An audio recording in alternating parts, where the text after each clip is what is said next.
Welcome to this new video. I'm the PC Collector, and in this first video of 2026 I'm bringing for review one of my most special machines, this IBM ThinkPad T30. Why this machine is special? Well, machine on itself is not that special, but it's very special to me because it was my first laptop, my truly first laptop. The first I personally owned, about second-hand on 2006, and well, it holds a special place in my heart because of that. This machine is a good representation of what the T-Series aimed to be, an all-rounder laptop offering a good balance between raw performance and portability. Yes, I know that it might look bulky, but for early 2000 standards this was quite lightweight for a machine of these specifications.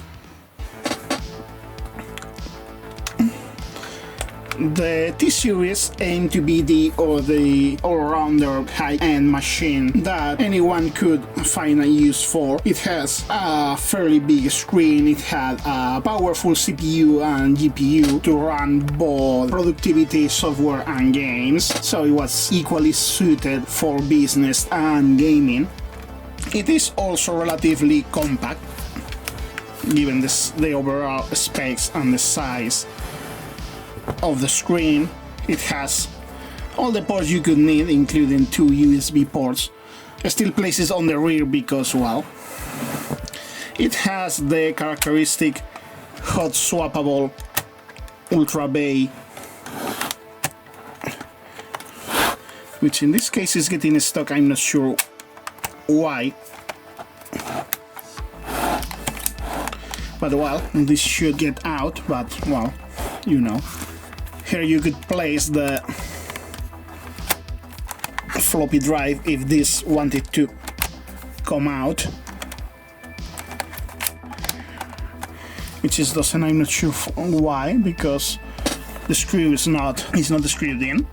But well, you see that you still have the classic connectors with the serial port, the printer port and the BA port, plus modem and Ethernet, the Super Video out, two USB port. It no longer had mouse ports, 2 PCMC slots and the audio ports.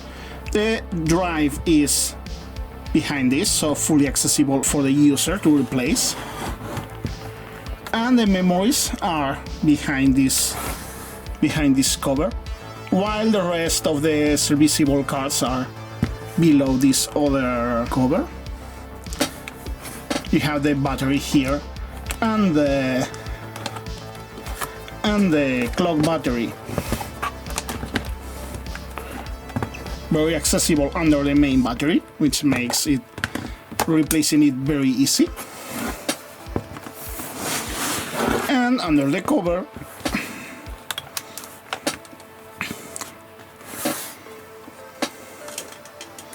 we have a fairly big 14.1-inch screen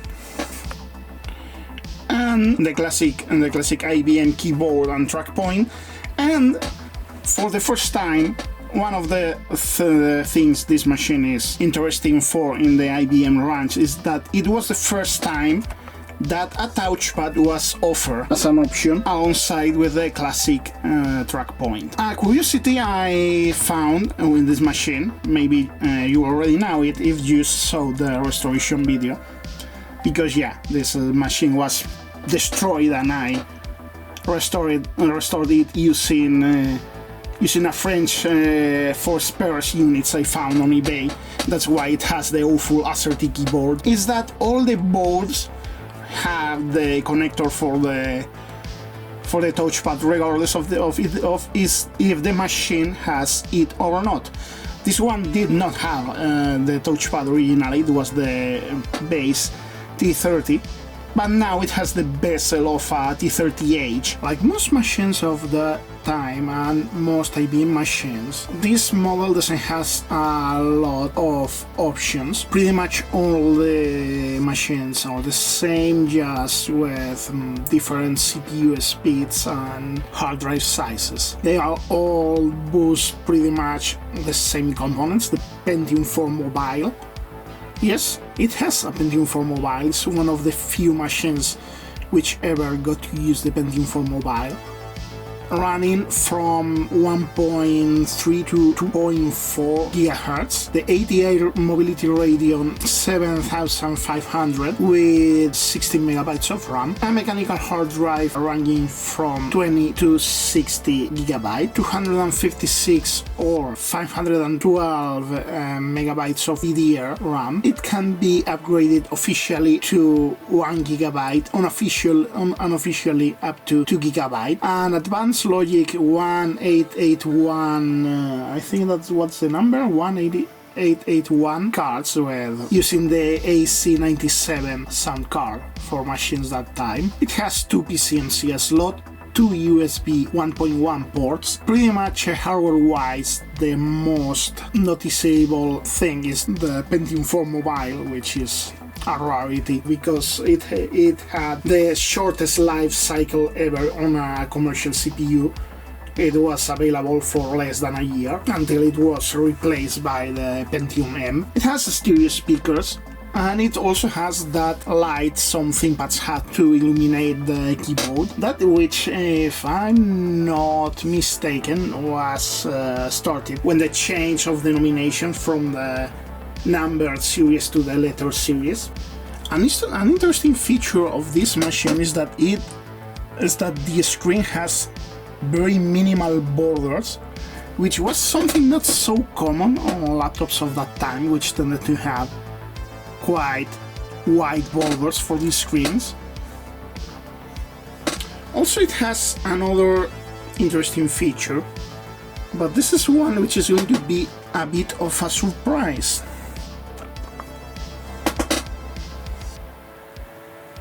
So let's get it running. And yes, surprise is that it can run Darwin-based Mac OS. Is the only machine in which I've been able to run it. Apparently it has something to do with the fact that apparently, as far as I've heard, this machine is very similar to the one which Apple used for to develop the Mac OS, the Intel-based Mac OS versions. But yeah, we're going to run Windows 2000. Yeah, these machines ship with Windows XP, but Windows 2000 drivers were available from IBM. Let's not forget that those machines were primarily intended for use in business, and a lot of businesses wanted to use Windows 2000 rather than Windows XP.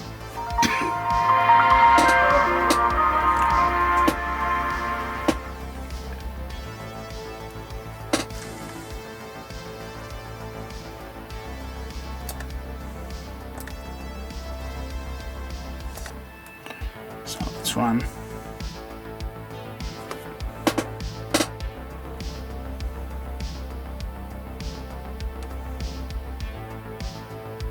You can see the 1.9 GHz Pentium 4, the Radeon 7500 with 60 megabytes of RAM,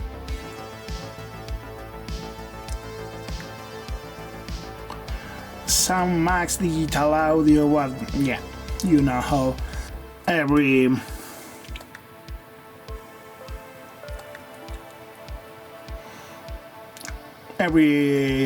brand named those as they felt.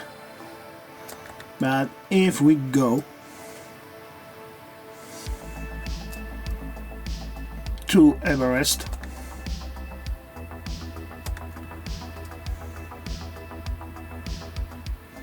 it will show the analog devices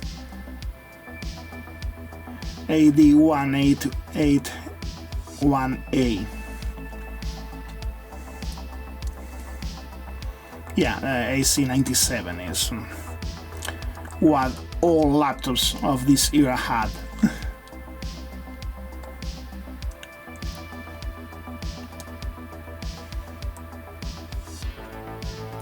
Yeah, you can see here printers because I use this machine to test my old printers. Yeah.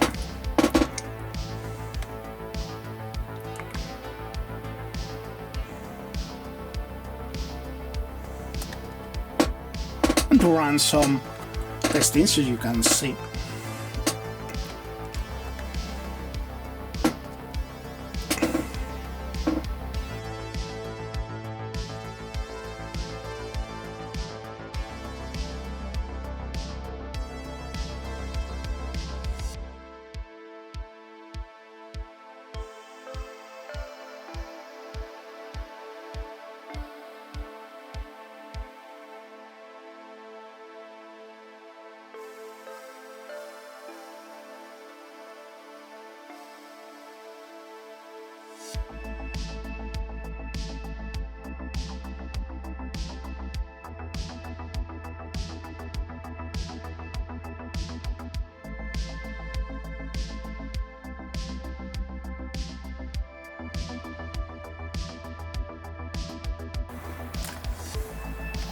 So, let's see where does this compare to other similar era machines.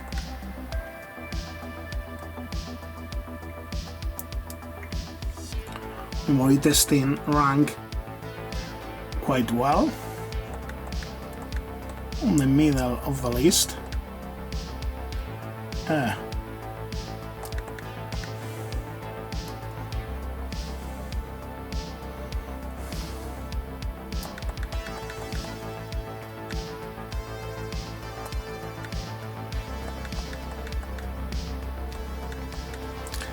And on the CPU testing, it's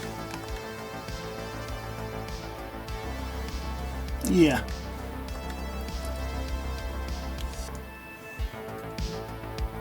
Yeah, this is Celeron M. Yeah, this is based on the Pentium M, so it's not surprising. It's higher despite the lower clock speed.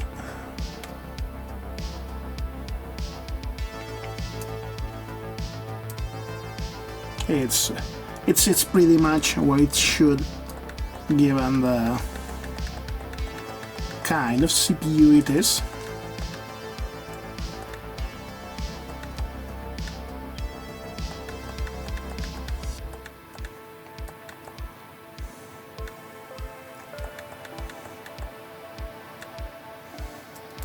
So you have a good CPU, a good GPU. I can assure you that this machine is a very solid choice if you are looking for an early 2000 gaming machine.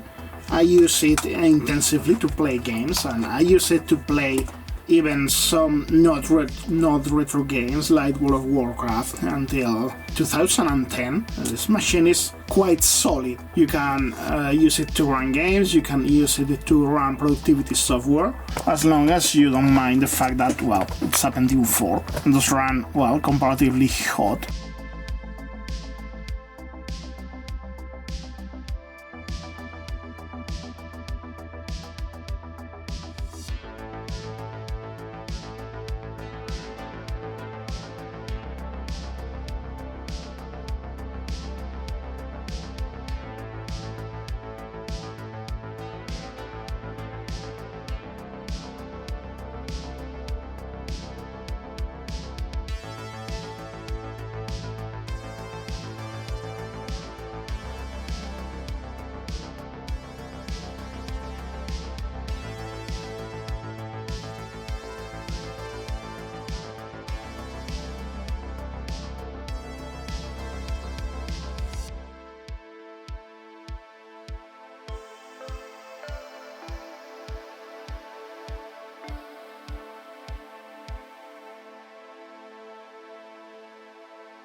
So yeah, you can see quite decent performance in all regards. So yeah, as I said, a very solid choice if you're looking for an early 2000 laptop. A detail you might want to take into account is that if you're lucky, you might even get a machine which has a working battery. The batteries for this model were surprisingly durable. So yeah, you might find one which still works, like is the case for this one.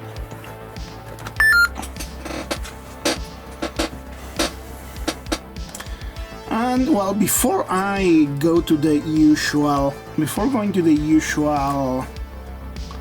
part where I give some tips and that stuff, I want to show you it running Mac OS.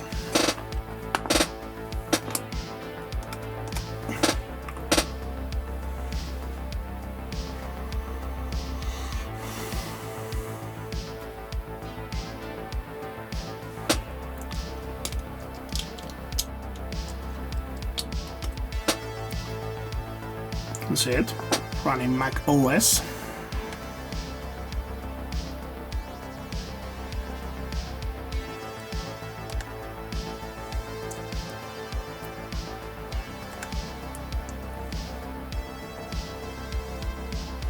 In fact, as I said before, you can see that it detects it as Apple developed platform.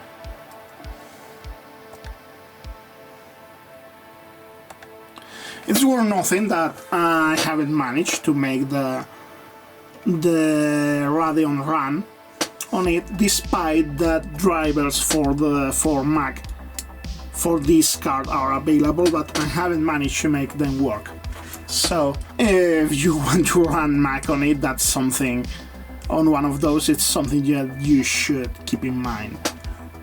That it will work, but it won't work in full capacity. So I keep it mostly as a curiosity that anything else. So if you want to get one of those, well, it's a very solid choice, but there's some things you should keep in mind. One is that the keyboard tends to fail. Then, in fact, I have replaced it. This is not the original keyboard of this machine, of course. Why would I have French keyboard? But well, I got what I could get. The other and most important thing is that this machine has a design flaw that makes that the secondary memory slot will fail. In fact, in this machine it no longer works, only the primary slot works. And if one of the slots is affected, the other might be eventually affected. It's not the case for this one yet, fortunately, but it's something that you should keep in mind. If you plan to get one of those, make sure that it works, or even better, if it has been repaired, because it could be repaired. It can be repaired, but I lack the tools or the skills to repair it. Yeah, other than that, there's not much you should keep in mind. As I said, it's a solid machine. Other thing you should keep in mind is make sure that the screen works, and make sure that if you buy one, that whoever is going to sell it to you package it properly, because the screen has another flaw, and if it gets kicked in the rear, even very softly, the screen may stop working. That's how mine stopped working the first time. It slipped like 2 inches when I was storing it, and the screen stopped working. Like a 2-3 inch drop was enough to kill the screen. So it's a laptop you should handle with care. Final thing I was forgetting. In case that you get one of those and want to make a dual boot with Mac OS like I did, you're going to need to create the partition first with Windows and then convert the partition to using the installer. Otherwise, you wouldn't be able to create the partition directly with the installer. I had that issue when I installed it. I don't know why, but yeah, keep that in mind in case you want to do the same crazy experiment as I did with this machine. That said, well, I hope that this review has been entertaining and useful for you, and I hope to see you in the next one.